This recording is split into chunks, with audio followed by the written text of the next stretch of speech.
Grande es este misterio de la piedad.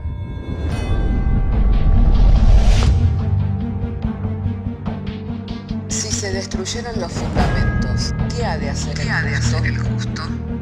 Porque con un solo sacrificio hizo perfecto para siempre a los santificados. Justificados por la fe, tenemos paz para con Dios. Juntamente con Él nos resucitó y nos hizo sentar en los lugares celestiales con Cristo Jesús. Fundados Y firmes en la fe, tenemos paz para con Dios.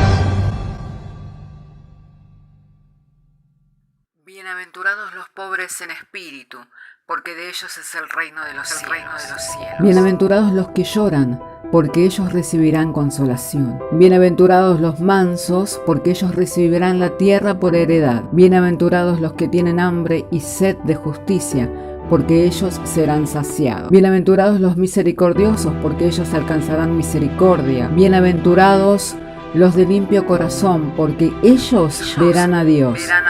Bienaventurados los pacificadores, porque ellos serán llamados hijos de Dios. Bienaventurados los que padecen persecución por causa de la justicia, porque de ellos es el reino de los cielos. Bienaventurados sois cuando por mi causa os vituperen y os persigan, y digan toda clase de mal contra vosotros mintiendo. Gozaos y alegraos, porque vuestro galardón es grande en los cielos.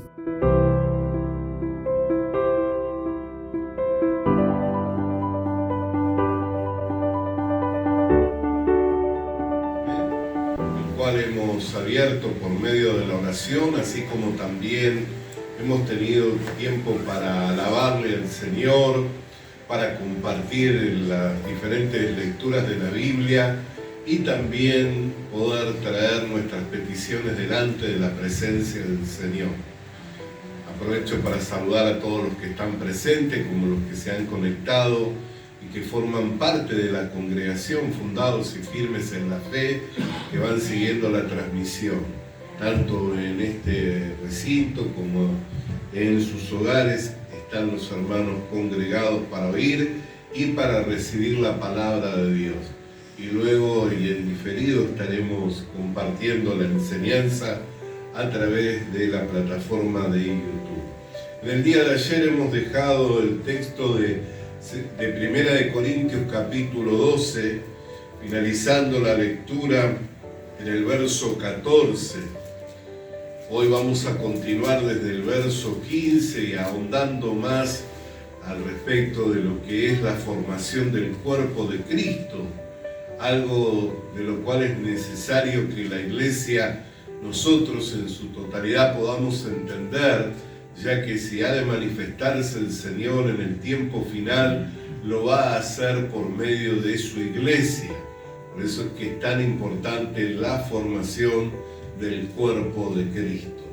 No es algo en el que nosotros podemos hacer por nosotros mismos, sino que es el designio de Dios, el plan de Dios desde antes de la fundación del mundo. Así que si tienen su Biblia, abran conmigo sus Biblias en Primera de Corintios capítulo 12, para que juntos podamos estar dando lectura a partir del verso 15, y estamos dando lectura y lo hacemos en el nombre del Padre, del Hijo y del Espíritu Santo. Amén. Si dijere el pie porque no soy mano, no soy del cuerpo, por eso no será del cuerpo, y si dijere la oreja porque no soy ojo, no soy del cuerpo, por eso no será del cuerpo. Y si todo el cuerpo fuere ojo, ¿dónde estaría el oído? Y si todo fuere oído, ¿dónde estaría el olfato? Mas ahora Dios ha colocado a los miembros, cada uno de ellos, en el cuerpo como Él quiso. Hasta aquí entonces damos la lectura de la palabra del Señor. Hermanos, como les venía diciendo en el día de ayer, hemos ya ahondado en el tema de lo que es la formación del cuerpo de Cristo. Algo que no se habla en todos lados. Es un tema que se tiene solamente como temas aislados para hablar de los dones espirituales, de los dones ministeriales, cuando se cita a Corintios capítulo 12. Pero lo cierto es que la formación del cuerpo de Cristo es parte del designio de Dios, del plan determinado por Dios desde antes de la fundación del mundo.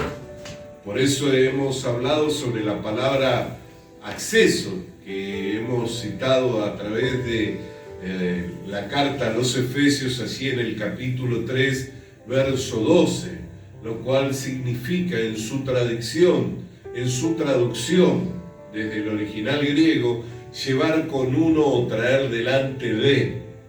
Cuando la Escritura nos habla de que tenemos acceso con confianza, también eso nos va dando el entendimiento en el que nosotros fuimos llevados juntamente con el Señor a la presencia de Dios. Si no fuera ese el caso, todos nosotros seríamos destruidos por causa del pecado.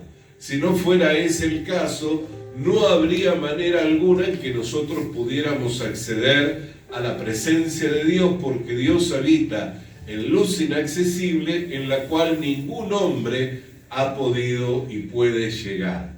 La única manera en que nosotros podemos ir delante de Dios Todopoderoso es en el cuerpo del Señor. Por eso que es algo que es importante que la iglesia lo pueda comprender y que la Escritura nos lo narra para que nosotros podamos llevar adelante el plan de Dios para el tiempo final.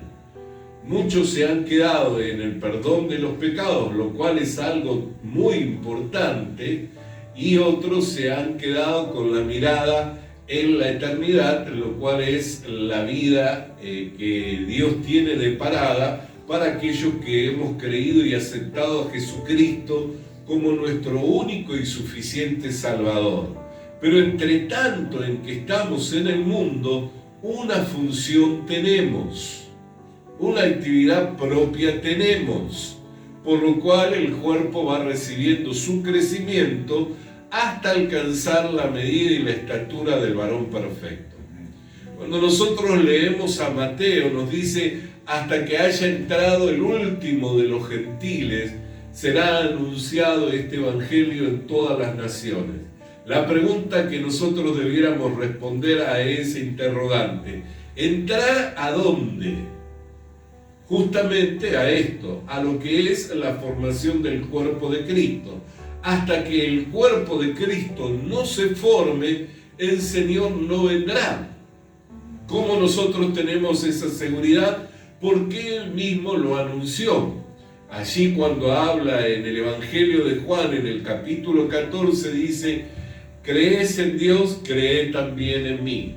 En la casa de mi Padre muchas moradas hay. Si no fuera así, os lo hubiera dicho. He aquí que voy a preparar morada y vendré y me tomaré a mí mismo. También lo declara esto firmemente el apóstol Pablo cuando habla al respecto en Efesios de lo que es el misterio del matrimonio, que dejará el hombre a su padre y a su madre y se unirá a su mujer, y los dos serán una sola carne. Mas yo digo esto respecto de Cristo y de la iglesia. La formación del cuerpo de Cristo, tal cual la Biblia nos lo muestra, es algo que tiene que acontecer antes de la venida de Cristo y para el propósito de Dios de dar a conocer cómo Dios sojuzga todas las cosas a través de los hombres, aquellos que nos encontramos formando el cuerpo de Cristo. Amén. Porque si no, quedaría como que Dios fracasó, quedaría como que el plan de Dios nunca fue llevado a cabo, y el plan de Dios original era sojuzgar la tierra por medio de los hombres. Entonces Dios quiere manifestar, es más, la Escritura nos habla de que la creación misma está sujeta a vanidad, esperando la manifestación gloriosa de los hijos de Dios. Entonces, esa formación se tiene que ir dando para la manifestación de algo que Dios tiene preparado para el tiempo final, y para eso nosotros fuimos llamados. Por eso cuando se nos habla de entrar, muchos dicen y toman esto de forma literal, que pueden entrar a la presencia de Dios. Sin embargo, ninguno de nosotros podríamos entrar en la presencia de Dios y vivir por causa de nuestra naturaleza. La única manera en que nosotros podemos tener acceso es siendo llevados por el Señor, presentados delante de Dios por el Señor Jesucristo. Amén. Si no somos llevados por el Señor y presentados delante de Dios por el Señor Jesucristo, debiéramos de recibir solamente la destrucción, debiéramos recibir solamente la maldición. Por eso es que claramente lo ejemplifica esto la figura de Jacob y Esaú, que fue delante de Isaac, el cual tenía la bendición para el primogénito, pero no fue con su propia vestidura, sino que fue con las vestiduras que su madre Raquel escogió para él, y con la piel del cabrito que cubría en sus manos y su cuello para que no se mostrara que era lampiño. Así, esa figura ejemplifica para nosotros en la manera en que nosotros vamos delante de la presencia de Dios. No vamos en nuestro nombre ni por nuestros méritos, sino que vamos en el nombre del Señor, por la justicia del Señor, y siendo llevados en el Señor delante de la presencia misma de Dios. Otra de las figuras que ejemplifica esto es la cual describe Hebreos, que todo sumo sacerdote tomado de entre los hombres es establecido en favor de los hombres. Y el Señor Jesucristo recibió ese sacerdocio para oficiar los sacrificios por el pecado en el tabernáculo celestial, y nos cargó juntamente con Él, nos llevó delante de la presencia de Dios para presentarnos sin mancha, sin defecto y sin arruga alguna. ¿Por qué razón no se habla de la formación del cuerpo de Cristo? ¿Por qué razón? Este es un tema que muchas veces está velado y no se toca, porque el cuerpo de Cristo no puede ser formado por los pecadores. El cuerpo de Cristo no puede ser formado por los pecadores. Cristo y Belial no tienen ninguna comunión. Amén. Así como la luz y las tinieblas no tienen ninguna comunión. Para formar el cuerpo de Jesucristo, uno tiene que estar santificado, tiene que estar siendo perfecto. Por eso es que se nos insta constantemente, diciendo que entremos, que tenemos entrada, justificados pues por la fe, tenemos entrada a esta gracia, tenemos acceso con confianza, teniendo tal sumo sacerdote en los cielos, acerquémonos confiadamente al trono de la gracia, con corazones sinceros, en plena certidumbre de fe, lavados los cuerpos con agua pura. Constantemente se nos está instando a entrar. Entonces, la formación del cuerpo de Cristo es algo de lo cual la Escritura nos habla, y es necesario que nosotros nos detengamos a meditar en ello. Ya que, como en el día de ayer mencionábamos, para el que está en Cristo no hay condenación alguna. Cuando yo me veo formando el cuerpo de Jesucristo, no como un individuo separado que está buscando o que está esperando recibir algo de Dios, sino como alguien que fue insertado. Por eso cuando leemos la Escritura nos lo dice claramente. El verso 18 dice: mas ahora Dios ha colocado los miembros, cada uno de ellos, en el cuerpo como Él quiso. Por eso ves que no es algo que yo quiero, es algo que hace Dios.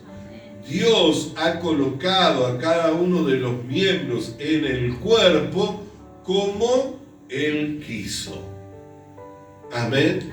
Entonces no es algo que yo quiero o puedo proponérmelo o que lo logro mediante mi mérito, mediante mi esfuerzo, habiendo orado mucho, habiendo asistido a los cultos, habiéndome formado en el seminario. Es algo que hace Dios. Por eso la Escritura, y ayer leíamos, todos fuimos bautizados por un mismo Espíritu en un solo cuerpo. Así como el cuerpo tiene muchos miembros y los miembros forman el cuerpo, así también Cristo. Siendo nosotros muchos, formamos un cuerpo, el cuerpo de Cristo. Amén. Ahora, ¿por qué motivo es que es necesaria la formación del cuerpo de Cristo? Para eso vamos a abrir la Escritura en la carta a los Efesios, en el capítulo 4, en el verso 12. Si tiene su Biblia, le invito a que abramos nuestras Biblias en el capítulo 4 de la carta a los Efesios, verso 12. Y esto, y al comprenderlo, y al volverse para nosotros en una palabra viva, en una palabra rema, entonces nos damos cuenta la necesidad que tenemos los unos de los otros para alcanzar este meta que tenemos por delante, lo cual es el supremo llamamiento. El supremo llamamiento que usted y que yo tenemos no es llegar al cielo. Hay algunos de nuestros hermanos que ya nos han antecedido y que han por año anunciado que con tan solo de llegar al cielo no les importó en la forma o en la manera en que llegaran, así sea para servir las mesas. Pero ese no es nuestro supremo llamamiento. No es que yo llegue al cielo como algunos han visualizado, teniendo, no me importa si no vivo en las calles de oro o en las mansiones de oro, teniendo un ranchito pero estando en el cielo ya es suficiente. Como muchos lo han visualizado, o otros han dicho, aunque no me siente a la mesa, que vaya como un servidor, es suficiente. Es una idea que el hombre tiene, pero Dios tiene un plan diseñado desde antes de la fundación del mundo que tiene que ver con la iglesia en la formación del cuerpo de Cristo y también en la esposa del Cordero. Nosotros miramos, Eva, ¿de dónde salió? ¿No salió de Adán? ¿De su costado? Así también la iglesia se encuentra en Cristo. Amén. Eva estaba dentro de Adán y fue sacada para serle presentada. Así también nosotros estamos dentro de Cristo. Y cuando recibamos el cuerpo de gloria, entonces allí será la unión por la eternidad con el Señor Jesucristo. Amén. Alabado y santo sea el nombre del Señor. Eso es la redención completa, la redención de la posesión adquirida. Esa es la figura del matrimonio hebreo, en donde el novio se desposaba con la esposa, no con la novia, donde el hombre se desposaba con su esposa y iba y preparaba morada en la casa de su padre, acondicionando la casa de su padre, y luego venía a la hora en la cual nadie sabía y los convidados decían, he aquí que viene el esposo, y las que estaban apercibidas se fueron con él. Las que no se quedaron fuera, cuando fueron a presentarse, la puerta ya estaba cerrada y desde adentro le fue dicho que no eran conocidos. ¿Por qué? Porque no tenían aceite en la lámpara. ¿Qué significa? No tenían el Espíritu Santo, el cual el creyente lo recibe en el momento en que, habiendo oído la palabra de verdad, el evangelio de la salvación, y habiendo creído, fue sellado con el Espíritu Santo hasta el día de la redención completa. Amén. Por eso es que estas cosas son importantes y todas ellas tienen un orden. Desde el llamado, a través del Evangelio, desde el creer al Evangelio, desde entrar a la gracia, de formar el cuerpo de Cristo para ser presentado como la esposa del Cordero. Si no formo el cuerpo de Cristo, tampoco voy a estar siendo presentado como la esposa del Cordero. Por eso algunos visualizan y dicen, yo aunque sea como servidor voy, aunque sea teniendo un ranchito.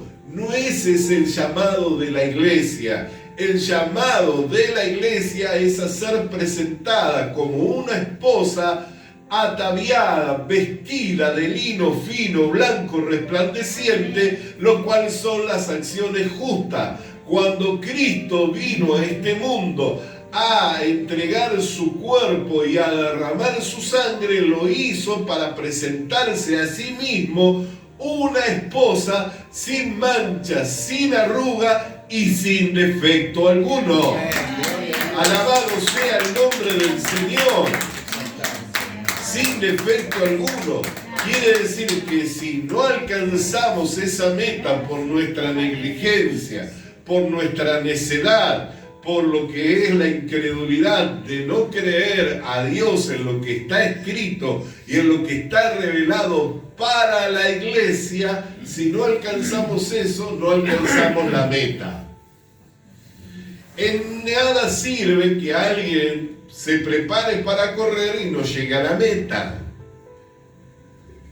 En nada sirve que alguien corra y no sea coronado. El que corre de tal manera para alcanzar una corona. En este caso, una corona incorruptible en los cielos que Dios tiene preparada para todos los que aman la venida del Señor. Alabado sea el nombre del Señor. Esa corona tiene que ver con la esposa del Cordero. Esa corona tiene que ver con estar reinando con Cristo por la eternidad.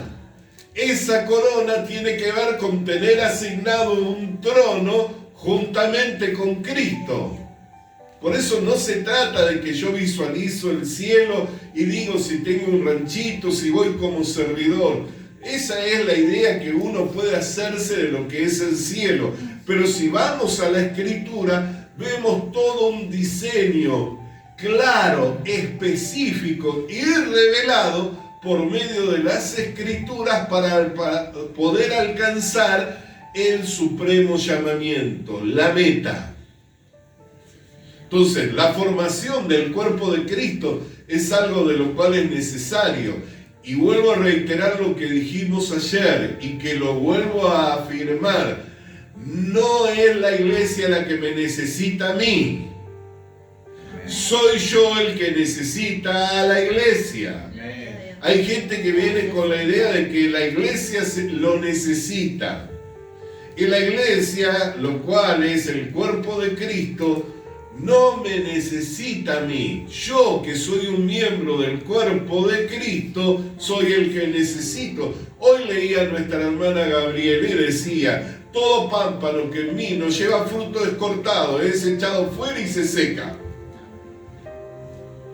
Entonces, ¿quién necesita la vid? ¿El pámpano o la vid al pámpano? El pámpano necesita de la vid. Así los miembros del cuerpo necesitamos de la cabeza, la cual es Cristo.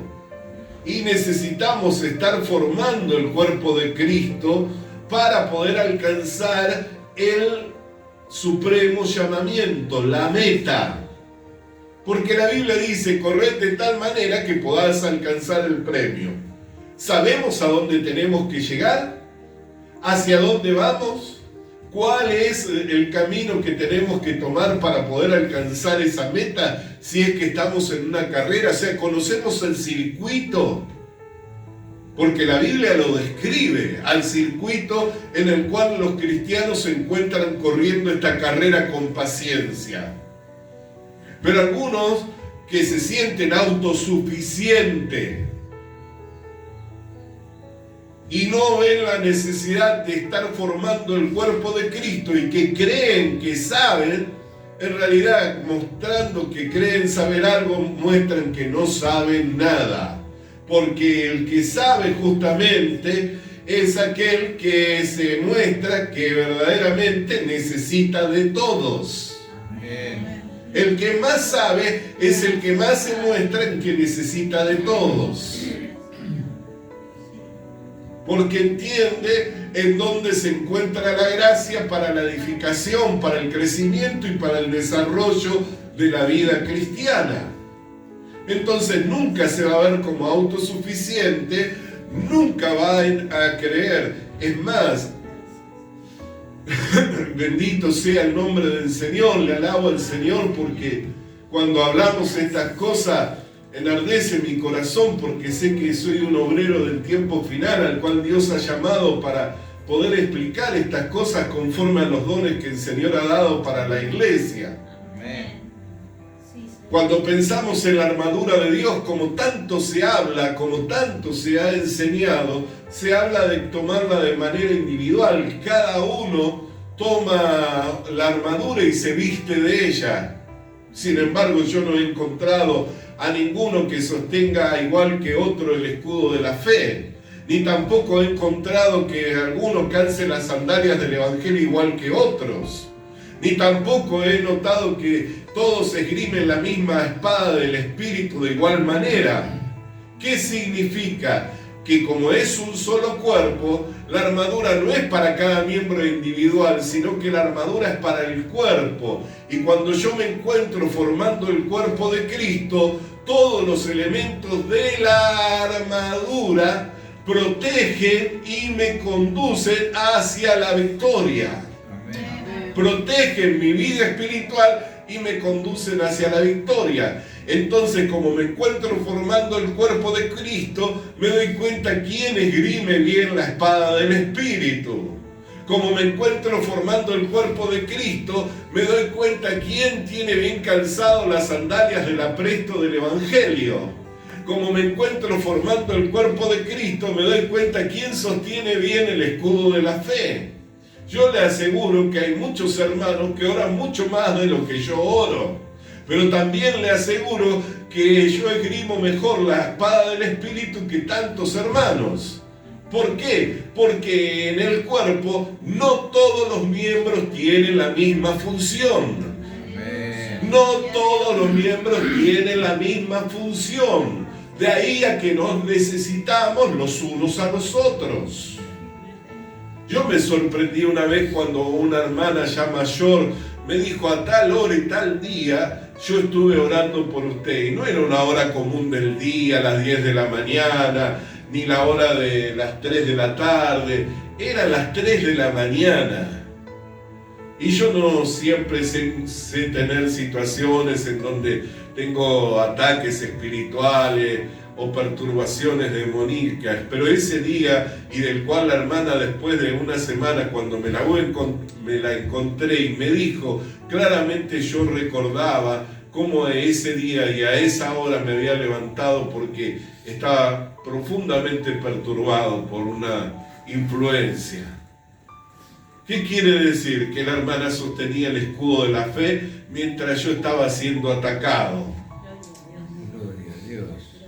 Sostenía el escudo de la fe. ¿Por qué? Porque el cuerpo es uno. Somos muchos los miembros, así como el cuerpo tiene muchos miembros, pero todos forman un solo cuerpo, así también Cristo. Nosotros, siendo muchos, formamos el cuerpo. No todos somos oído, no todos somos olfato, no todos somos la boca, sino que Dios puso en el cuerpo a los miembros, a cada uno como Él quiso. Ahora la pregunta es, ¿para qué los puso? Vamos a leer Efesios entonces para responder esta pregunta. Efesios capítulo 4, verso 12 dice: a fin de perfeccionar a los santos para la obra del ministerio, para la edificación del cuerpo de Cristo, hasta que todos lleguemos a la unidad de la fe y del conocimiento del Hijo de Dios, a un varón perfecto, a la medida de la estatura, de la plenitud de Cristo, para que ya no seamos niños fluctuantes, llevados por doquiera de todo viento de doctrina, por estratagemas de hombres, que para engañar emplean con astucias las artimañas del error, sino que siguiendo la verdad en amor, crezcamos en todo en aquel que es la cabeza, esto es Cristo, de quien todo el cuerpo, bien concertado y unido entre sí por todas las coyunturas que se ayudan mutuamente según la actividad propia de cada uno de los miembros, recibe su crecimiento para ir edificándose en amor. ¿Por qué motivo Él puso a los miembros como Él quiso? Para esto, para que podamos continuar edificándonos en amor, a fin de que alcancemos la plenitud de Cristo. Ni Pablo dijo ya haberlo alcanzado, ¿no es cierto? Y es el perito arquitecto de este diseño, que es la iglesia. Pero él dijo, no que lo haya alcanzado, sino que una cosa hago, dejando lo que queda atrás, metiendo hacia adelante, a fin de alcanzarlo. Entonces, ¿quién puede decir que ha alcanzado la plenitud de Cristo? ¿Quién podrá decir que ya conoce lo que es esa plenitud? Cuál sea la altura, la anchura, la longitud, la profundidad del amor de Dios que excede a todo conocimiento. No hay ninguno en que pueda decirlo, pero hacia eso vamos. ¿Y de qué manera vamos? Como un solo cuerpo, unidos los miembros unos con otros por todas las coyunturas que se van ayudando en amor hasta alcanzar la plenitud de Cristo. Entonces, ¿quién es el que necesita de la iglesia? Cada uno de nosotros, los miembros en particular, necesitamos del otro. Necesitamos del otro para poder alcanzar la meta. Es hasta que todos lleguemos a la unidad de la fe y a la medida de la estatura del varón perfecto. La unidad de la fe es algo de lo cual tampoco se habla mucho. Se habla de la unidad espiritual, se habla de estar unidos, se habla de que en eso se va a mostrar el amor de Dios, pero la unidad de la Biblia, la que la Biblia nos presenta, la unidad perfecta, es la unidad de la fe. Alabado sea el nombre del Señor. Por eso es que estamos en un tiempo en que estas cosas tienen que ir aconteciendo. Muchos son los llamados y pocos son los escogidos. Para la formación del cuerpo de Cristo, Dios ha escogido y ha puesto dentro del cuerpo a los miembros, cada uno en particular como Él quiso. Ahora el llamado lo hace, ¿por medio de quién? Por medio del Evangelio. Pero no todos han creído a nuestro anuncio, dijo el profeta Isaías. ¿Quién creerá? ¿Sobre quién se manifestará el brazo de Dios? Ni siquiera muchas veces se sabe dónde está escondido el poder de Dios. Y se lo quiere mostrar el poder en señales, en la gente cayendo, en la gente temblando, en la gente hablando en lengua. Eso le puedo asegurar que en muchas sectas y en muchas religiones también suceden, y aún suceden cosas mucho más sorprendentes, que si alguno de nosotros participáramos en ellos, también diríamos esto es dedo de Dios o es poder de Dios. Sin embargo, no es otra cosa que engaño de Satanás. Vaya y vea las religiones orientales, hinduistas, las manifestaciones que hay, las sanidades que hay, las liberaciones que hay, y podemos decir que eso congenia con Cristo, que congenia con el Evangelio. Para nada. Entonces, la gente hoy día confunde el poder de Dios con las manifestaciones, y muchas de ellas son manifestaciones de engaño, por cuanto que no habéis recibido el amor de la verdad, os he entregado a un poder engañoso. Manifestaciones del engaño. Me temo que como Eva fue engañada, así seáis extraviados vuestros sentidos de la sincera fidelidad a Cristo. ¿Cuánta gente cree que en eso se encuentra Dios y lo alaba y exalta viendo las manifestaciones esas, y de repente Dios ni siquiera está en medio de ellas?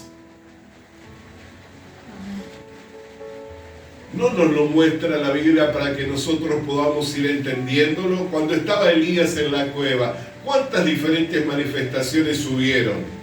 ¿Y qué es lo que dice la palabra de Dios? Y Dios no estaba ahí. Y Dios no estaba ahí. Y Dios no estaba ahí. Pero de repente se escuchó un silbo apacible. Y la voz que decía, ¿qué haces ahí, Elías? Todavía mucho camino te queda por delante.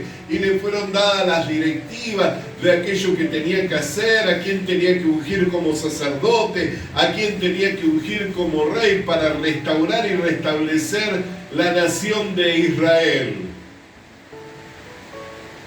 Alabado sea el nombre del Señor.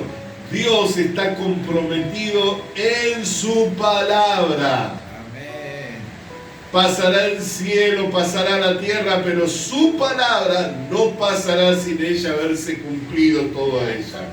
El que yo piense que es de una manera diferente, el que yo idee, imagine que es de una manera distinta, esa es la vanidad de mi mente. Pero el que yo me ajuste a lo que la Escritura dice y me vaya formando conforme a la lámpara que alumbra mi camino, lo cual es una antorcha segura que alumbra en medio de las tinieblas hasta que el día esclarezca, eso es para mí seguridad y garantía de que voy a alcanzar todo aquello para lo cual yo fui llamado.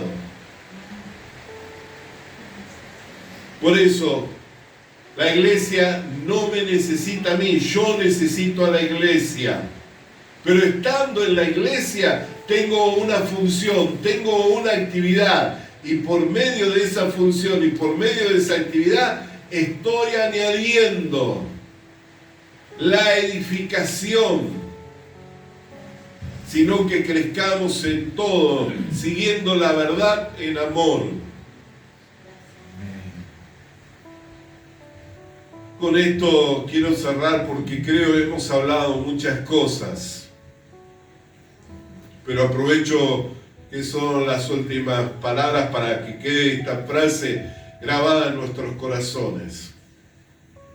Siguiendo la verdad en amor. El amor sin verdad expone a los hermanos al perjuicio. Los expone al engaño. Yo puedo decir que amo a la iglesia, que amo a mis hermanos, pero si no les enseño la verdad, los dejo expuestos al engaño de Satanás y al perjuicio. Y la verdad sin amor me expone a mí, porque me puedo hacer orgulloso pensando que soy algo, soy alguien. Porque el amor no busca lo suyo propio. Las dos cosas son necesarias y van unidas. Por eso en Cristo Jesús no vale ni la circuncisión ni la incircuncisión, sino la fe que obra por el amor. Amén. Lo vuelvo a repetir. El amor sin la verdad, como tantos profesan, que aman a los hermanos, que aman al prójimo, que aman a la iglesia, que hacen servicios sociales, que se ocupan de los más carenciados, los deja expuestos al engaño de Satanás.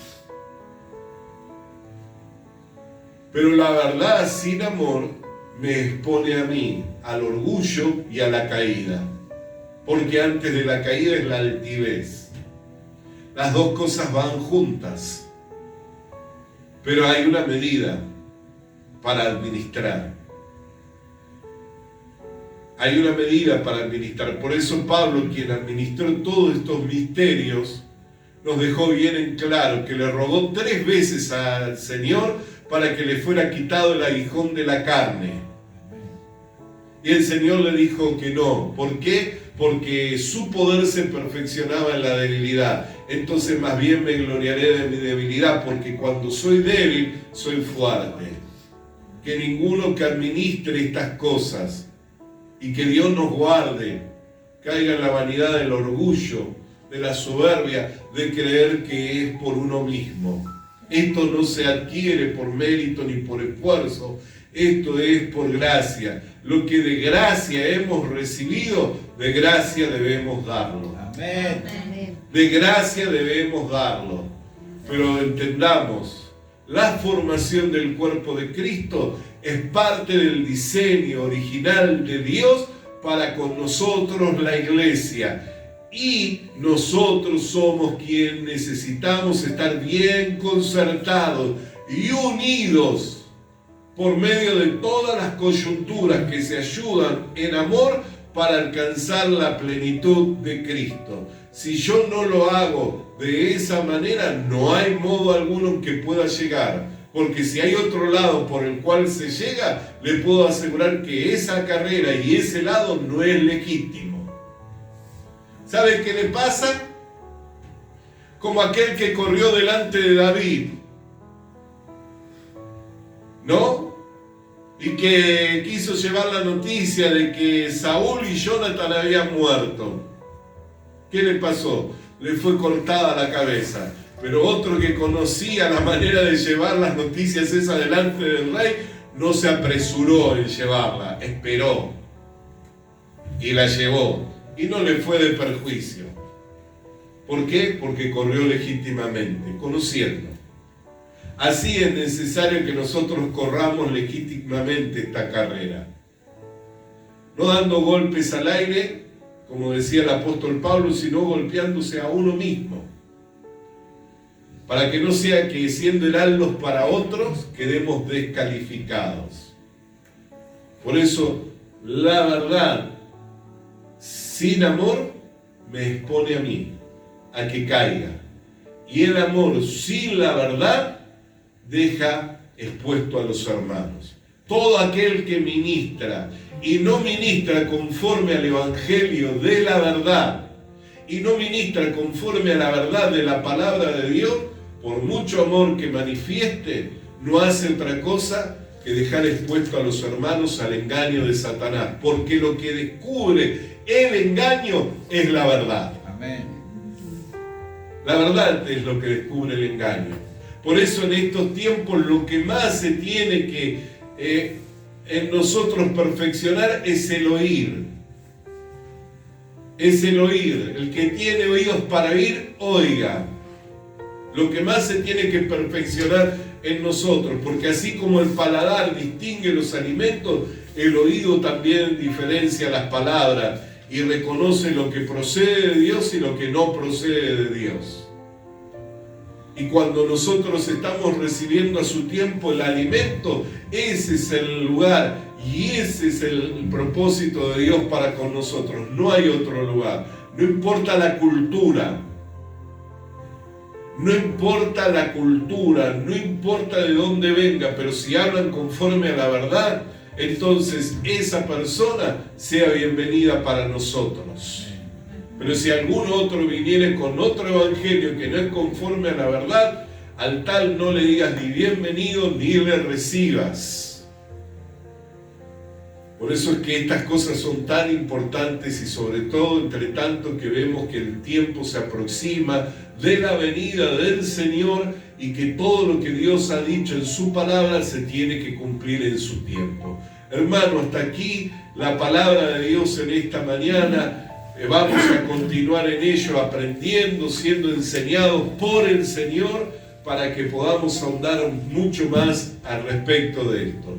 Gracias al Señor por cada hermano, por cada hermana que ha estado allí del otro lado, tanto de manera presencial, a través de la comunicación, o que se ha tomado el tiempo para seleccionar esta enseñanza y escucharla también con detenimiento, porque creyó o entendió que le era para provecho y edificación de su vida espiritual.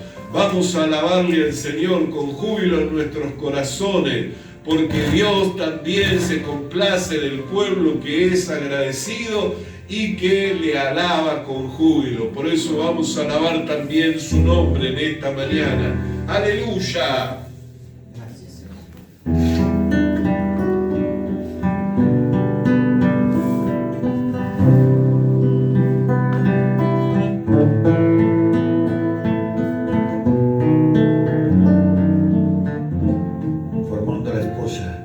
¿Quién es esa mujer?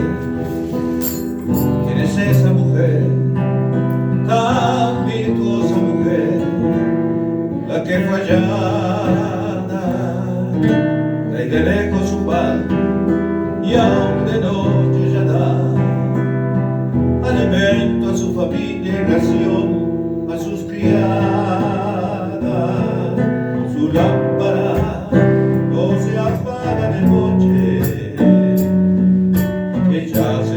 tapices de lino fino y púrpura, ella se viste, se levantan sus hijos y la llaman bienaventurada, bienaventurada, y también su marido también la llama.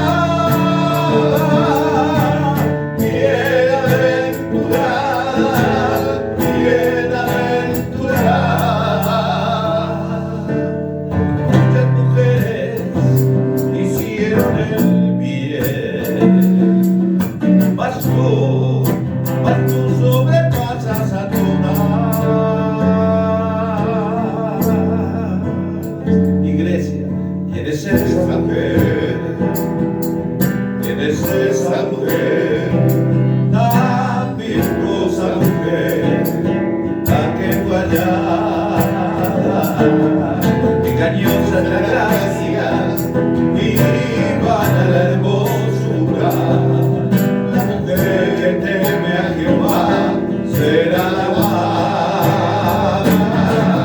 Se levantan sus hijos y la llaman bienaventurada, bienaventurada, y a las puertas sus hechos también la alaban. Bienaventurada, bienaventurada, se levantan sus hijos y la llaman bienaventurada, bienaventurada. Tú eres esa mujer, yo soy esa mujer, tan virtuosa mujer, la esposa amada,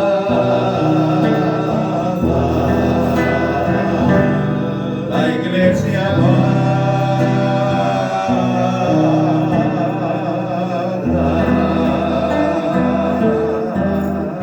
Aleluya. Visita nuestras redes sociales. Visita nuestras redes sociales. Suscríbete activando la campanita. Suscríbete activando la campanita. Comparte con nosotros el mensaje de la palabra de Dios. Comparte con nosotros el mensaje de la palabra de Dios.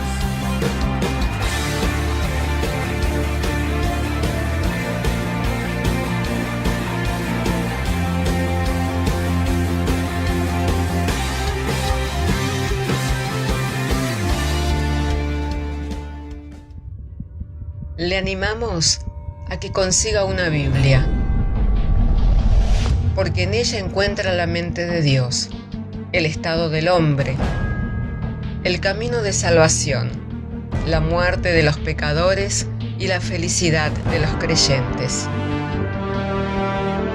Sus doctrinas son santas, sus mandamientos son obligatorios, sus historias son verdad y sus decisiones inalterables. Léala para ser sabio, crea en ella para ser salvo y póngala en práctica para ser santo. Ella contiene luz para guiarle, alimento para reforzarle y consuelo para alentarle. La Biblia es el mapa del viajero, el bastón del peregrino, la brújula del piloto, la espada del soldado y la carta del cristiano. Le animamos a que consiga una Biblia,